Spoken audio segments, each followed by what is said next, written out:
Very good morning, students. Now we will see another application of Gauss theorem, that is to find electric field due to a uniformly charged infinite plane sheet. As you can see in this figure that there is a sheet, this is plane sheet, and we are going to find the electric field due to this sheet at a point P, which is at a distance r from the sheet. So in order to find this electric field, we will imagine a cylindrical Gaussian surface, as you can see in the figure, and the length of this Gaussian surface is twice of r. As its distance from the center, you can see the distance of half of the cylinder from the center is r, so the total length of the cylinder is 2r, and this is a Gaussian surface. And so you can see that this particular Gaussian surface can be divided into three parts. One is the smaller circular area, this is another circular area, and this is the curved surface. But in this case, the lines of force, that is electric lines of force, are exactly parallel to the curved surface. The lines of force are pointing here and the curved surface is also here. They both are in the same direction. So the flux through this curved surface will be 0, because in this case the area vector will be exactly perpendicular to the field. If we are seeing the area vector through this curved surface area, it will be pointing upward, and the direction of field is this. So both are at an angle of 90 degree. So the flux through that will become 0. But the flux will be there due to these circular areas. Due to these circular areas, the flux will be there, and which will be given by E into A, because you can see here there are two circular areas.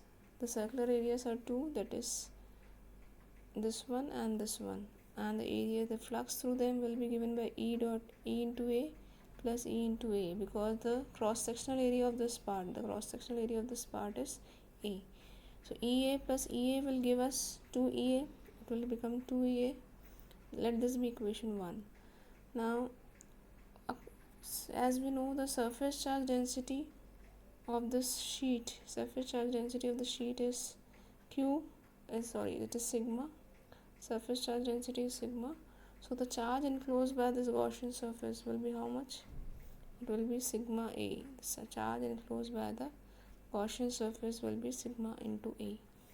And from Gauss theorem, flux is given by Q upon epsilon 0, which will be further written as sigma into A upon epsilon 0, because the value of charge is sigma into A.